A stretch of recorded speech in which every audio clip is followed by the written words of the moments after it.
집터뷰 시작합니다. 오늘은 한국경제신문 부동산부의 유호상 기자 모셨어요. 안녕하세요. 예, 안녕하세요. 저는 한국경제신문 건설부동산부에서 국토교통부랑 정비사업 등 담당하고 있는 유호상이라고 합니다. 특히 이제 유 기자가 정비업계 잔뼈가 되게 굵고 크고 작은 특종 단독도 많이 했습니다. 특히 요즘에 전국의 정비 사업들 되게 시끄럽습니다. 이게 재건축, 공사비 인상 요것 때문에 가장 큰 원인일 것 같은데 어떤가요? 정비사업지들 가끔 가보면 조합 내부에서 싸우는 경우들이 많거든요. 그게 다 내가 얼마 내야 되는지가 중요한 문제인데 결국에는 공사비가 오르니까 내가 내야 되는 돈이 많아지고 그러다 보니까 이제 싸움이 나는 경우가 많더라고요. 시공사랑 싸우는 것뿐만 아니라 조합 내부의 사정들도 다 알고 보면 공사비가 가장 근본적인 원인이라고 할 수 있습니다. 공짜 재건축 시대는 이제 끝났다. 어떻게 생각하세요? 얼마 전에 이제 여의도 한양 아파트가 분담금을 안 내도 된다는 조건을 내걸고 이제 시공사가 선정이 됐는데 사실 그게 특수한 경우고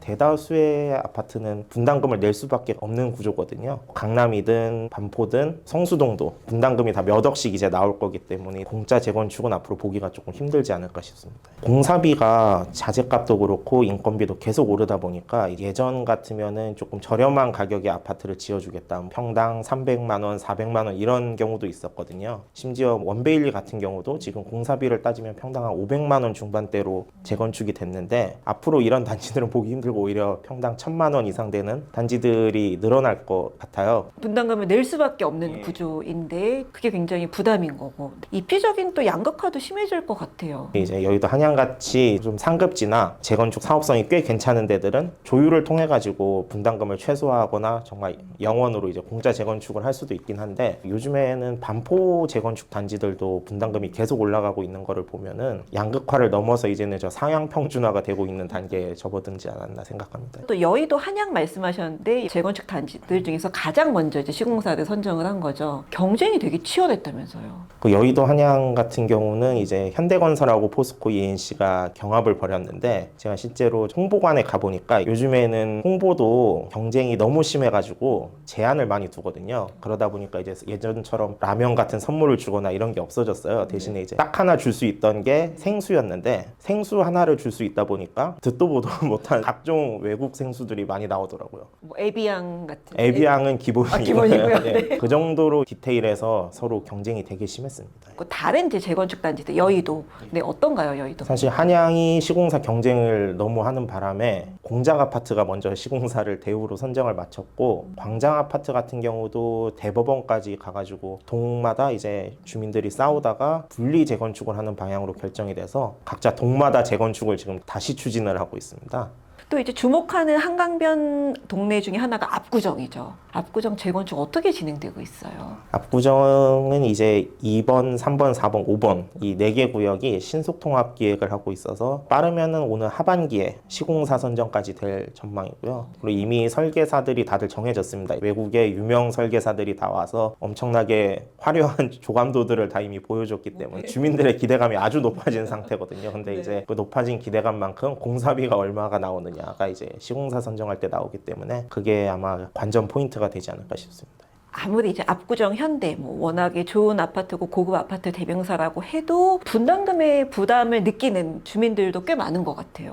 예, 맞습니다. 압구정 3구역에 가보니까 최근에 설문조사를 이제 주민들끼리 진행을 했는데 54평을 받고 싶다는 사람들이 한 4분의 1, 40평대를 받고 싶다는 사람들이 한 4분의 1, 60평 이상을 받고 싶다는 사람도 있었는데 오히려 지금 압구정 3구역 평수인 34평을 받겠다는 사람들은 별로 없더라고요. 그만큼 이제 고급화에 대한 열망 큰데 그에 따라서 분담금도 올라가는 구조라서 이게 일부 주민들은 벌써부터 이제 단지에다 플랜카드 내걸고 우리는 이렇게 비싼 재건축을 할 필요가 없다라고 하거나 상가 주민들은 상가가 이렇게 분담금이 많을 이유가 있냐 우리는 우리 자리에서 그냥 계속 장사하고 싶다 이런 식으로 입장이 너무 많이 갈린 상태죠. 압구정 현대 가보니까 현수막 파티가 열렸더라고요. 그게 입장이 다들 다르니까요. 이제 그걸 조율을 해야 재건축이 완성이 되는 건데 그때까지 시간이 걸릴 수밖에 없는 그런 상황입니다. 또 재건축은 속도전이라고 하잖아요. 시간이 많이 걸리면 부담이 많아지는. 네. 공사도 속도전이라 그러는데 사실 재건축에 걸리는 시간이 훨씬 많거든요. 재건축이 20년이라 그러면 실제로 공사하는 기간은 2년, 3년밖에 안 되기 때문에 그걸 어떻게 줄이느냐가 분담금을 얼마나 줄일 수 있을지를 판가름하는 요소 같습니다. 네, 올해 시공사 선정하는 단지 중에 조금 주목할 만한 곳이 또 있을까요? 모두들 관심을 갖고 있는 곳이긴 한데 한남 뉴타운 같은 경우가 이제 한강에 맞붙은 4구역, 5구역이 시공사 선정을 앞두고 있고요. 압구정 2, 3, 4, 5구역도 어디가 선정되느냐에 따라 건설사 입장에서도 상당히 중요하고 주민들 입장에서도 중요하기 때문에 거기도 아마 경쟁이 좀 치열할 걸로 보입니다. 최근에는 이제 노량진 1구역이 포스코 ENC가 수의계약 단계로 접어드는 상황이라서 그 정도가 중요한 사업지로 보일 것 같습니다. 마감재 얼마나 고급으로 하는지 경쟁이 되게 치열한데 뭐 점입 가격인 사례도 있다고 하는데 어떤가요? 최근에 이제 시공사 선정 중인 한 단지를 갔는데 실제로 마감재를 보여주겠다면서 이제 건설사에서 시칠리아에서 왔다는 대리석을 한번 보여주더라고요. 운반비가 확실히 다르다고 국산에 비해서 운반비가 10배까지 차이가 나는 경우도 있다 그러더라고요. 그런데도 주민들은 이탈리아산을 원한다고 그런 단지들이 상당히 많습니다. 생각보다. 요즘에 재건축 단지들 같은 경우는 조합원들이 들어갈 집과 일반 분양하는 집의 사양이 좀 다른데 조합원들은 무조건 이제 이탈리아산 가구, 프랑스산 대리석 이런 것들을 원하는 조합원들이 아직까지는 많더라고요. 1기 신도시들 노후도시 특별법 이제 적용이 되고 선도지구 때문에 난리라고 하는데 그 얘기도 해주세요. 1기 신도시가 이제 특별법이 통과된 이후에 뭐 단지마다 또 구역마다 주민 설명회가 그렇게 많이 열리고 있습니다. 주민 설명회를 가보면은 우리 단지가 조금 더 빨리 하면은 사업성도 높아지고 무엇보다 이제 새 아파트를 빨리 받을 수가 있다. 왜냐하면은 선도지구에서 탈락하면은 언제까지 기다려야 될지도 모르거든요. 분당에서 마지막으로 재건축이 되는 단지에 집주인이 될 수는 없다. 이런 마음들이 다들 있기 때문에 먼저 할 수 있는 방법이 뭔지에 대해서 되게 관심을 많이 갖고 있었습니다. 재건축이 정말 요즘에 많이들 하시잖아요. 그러다 보니까 리모델링이 조금 뒷전이 많이 된 분위기죠. 예. 요즘에는 리모델링을 꼭 해야 되냐. 이미 사업을 많이 추진한 단지들 사이에서도 그런 얘기가 나오는데 특히 서울에서는 용산구 이촌동 아파트 중에 이제 리모델링을 하지 않겠다. 자기는 오히려 동의를 했던 그 동의서를 스스로 철회하는 경우가 많아서 일부 단지 같은 경우는 이러다가 지정 동의율을 채우지 못할 수도 있겠다. 약간 이런 말까지 나오고 있는 상황입니다. 리모델링보다는 재건축 규제 완화 중심으로 정책이 나오다 보니까 리모델링에 대한 관심이 조금 떨어진 건 사실입니다. 또 해주시고 싶은 뭐 정비업계나 정부 관가 분위기나 있으면 좀 알려주세요.